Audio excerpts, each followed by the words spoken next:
Do you think it's right to be judged forever for something that happened before someone even knew you existed? Because that's what's happening to me. In this town, people treat me like some cold-hearted villain over a situation that, truthfully, wasn't even that dramatic. Not in the way everyone keeps gossiping about it. Anyway, I'm Delaney. I'm 25. And lately, it feels like the entire world around me has turned against me. All because my ex couldn't come to terms with the fact that I had a life before he came into it. People here act like I committed some unspeakable sin. Like I set fire to a church or something. I dated Jason for about a year. He's 26, works in tech. Something involving consulting that I never fully grasped. But he had a stable income, and we lived comfortably in a nice apartment in the heart of the city. We had that polished look people envied. Everyone used to say we were a couple goals, the kind of pair that had their act together. And we were fine. Jason was respectful, never gave me grief about going out with my girlfriends, and generally seemed like he had his head on straight. Mature, responsible, those kinds of traits. But here's where things started to get messy. Enter Caleb. Caleb's 27.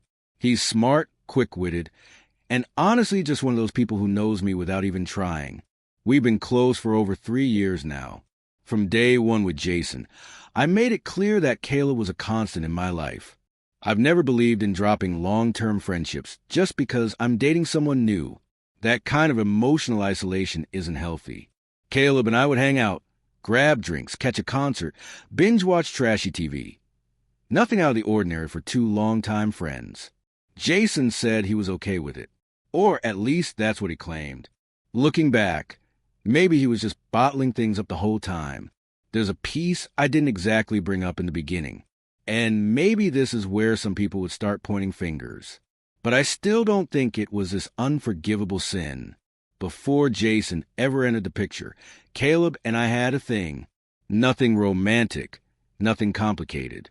Just a casual physical connection that we both understood wasn't leading anywhere. A friends with benefits arrangement, plain and simple. No strings, no delusions.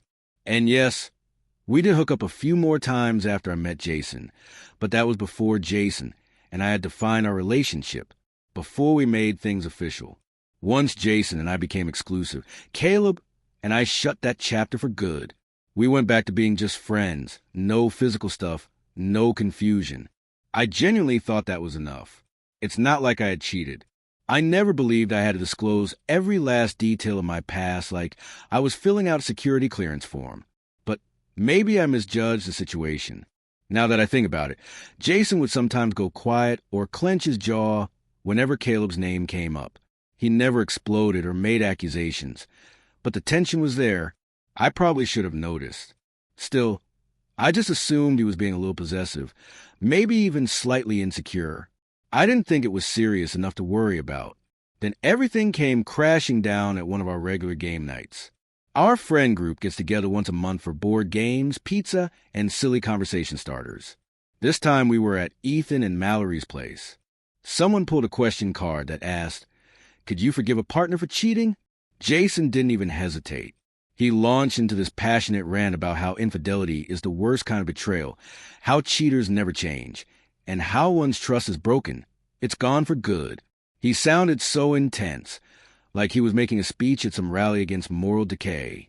As he talked, my stomach started to turn. I'd cheated once before, in a relationship long before Jason, but I never told him, and I didn't think I had to. It wasn't relevant to us. At least, that's what I thought. But the real twist came from Ethan and Mallory. As Jason spoke, they exchanged this quick, tense look and suddenly went quiet. The room's mood shifted in an instant.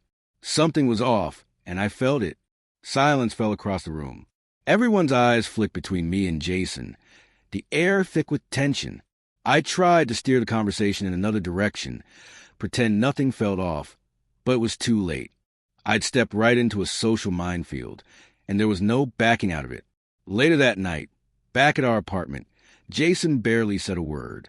He sat quietly, his expression dark and unreadable. I could feel the storm brewing beneath his silence. And the next day it came. He gave me that serious, no-nonsense look, the kind that signals a conversation you can't avoid. "We need to talk," he said. He asked if there was anything from my past I hadn't shared with him. The question made my heart skip. I felt a flicker of panic, but tried to keep my cool. I played it off, hoping he'd let it go, but he kept pressing, relentlessly. Eventually, I gave in and admitted that, yes, I had cheated in a previous relationship. It was a mistake I deeply regretted, one I had grown from long before Jason ever entered my life. I thought he'd appreciate the honesty. Instead, he stared at me like I'd just confessed to something unforgivable. He bombarded me with questions. When did it happen? Why? With who? I tried to deflect, told him it was complicated, that it had nothing to do with us. But then came the question I dreaded most. What was his name? I hesitated. I knew this would make everything worse. But Jason wouldn't let it go. After endless pushing, I finally told him the truth.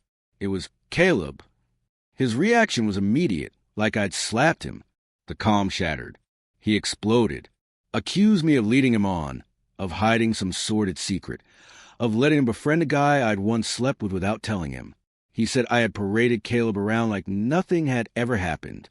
I kept insisting that Caleb and I were just friends now, that nothing had happened between us once Jason, and I became official. He didn't buy it. He kept circling back, asking the same things, growing more convinced that I'd lied to him all along. The argument went on for hours. Jason paced the apartment, twisted my words, flinging accusations like daggers. No matter how many times I explained myself, he refused to hear it. Eventually, he said he needed time. "I just need to think," he said. I believed him. I thought he'd cool off and we'd talk things through. I was wrong. 2 days later, he came home with this cold, resolute energy, like he'd already made up his mind. He ended it, just like that. He told me he couldn't be in a relationship with someone who was still close to someone they'd once slept with.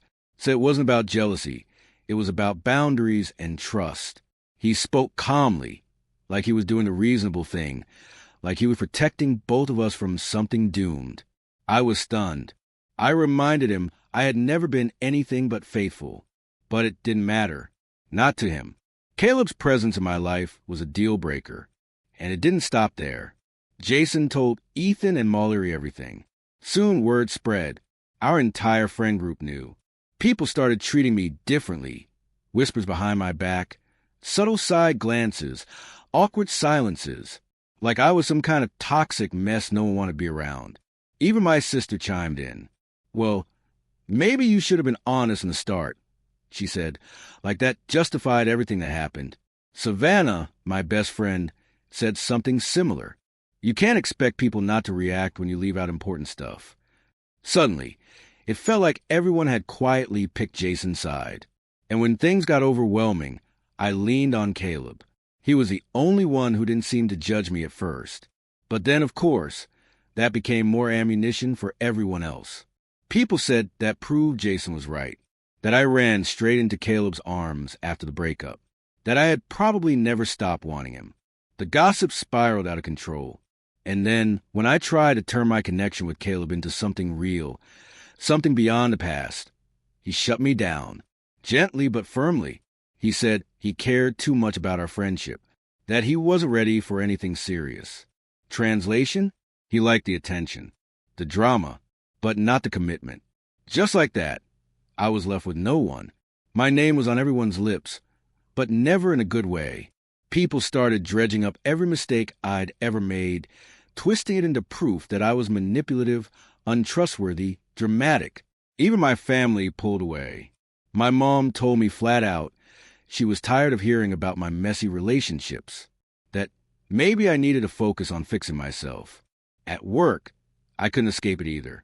The judgment followed me through the halls, the break room, even in meetings. Eventually, my manager pulled me aside and asked if my personal life was interfering with my performance. And then came the final punch to the gut. I saw Jason one afternoon at a local cafe. He wasn't alone. His new girlfriend sat across from him. Sweet, polished. She looked like she'd never been through a single messy day in her life. The kind of woman people instantly root for. 6 months after our breakup, they got engaged, Engaged. 6 months. It had taken Jason over a year just to say, I love you to me. But with her, everything was seamless, natural, perfect. Their engagement photos were all over social media, smiling, glowing, hopelessly in love. And me? I was left with the ashes, shattered friendships, a wrecked reputation, no one to lean on, and the bitter realization that Caleb had never really cared for me. Not truly. Not in the way I had hoped. That night, I almost sent Jason a message. I typed out everything I was thinking. All the hurt, all the betrayal. But I deleted it. What would have been the point? People already decided who I was. The villain in someone else's love story. But here's the truth no one seems to care about. I didn't cheat on Jason. I didn't betray him. I had a complicated past. Just like most people, if he couldn't handle that, then the issue wasn't with me. It was with his need for some perfect fantasy. And those so-called friends who turned their backs the moment things got hard, they were never really my friends to begin with. I'm done apologizing for things that weren't wrong. Maybe someday I'll leave this town behind, move somewhere new, somewhere no one knows who I was or what they think I did. Until then, I'm picking up the pieces, on my own terms. They can keep their whispers and their judgment,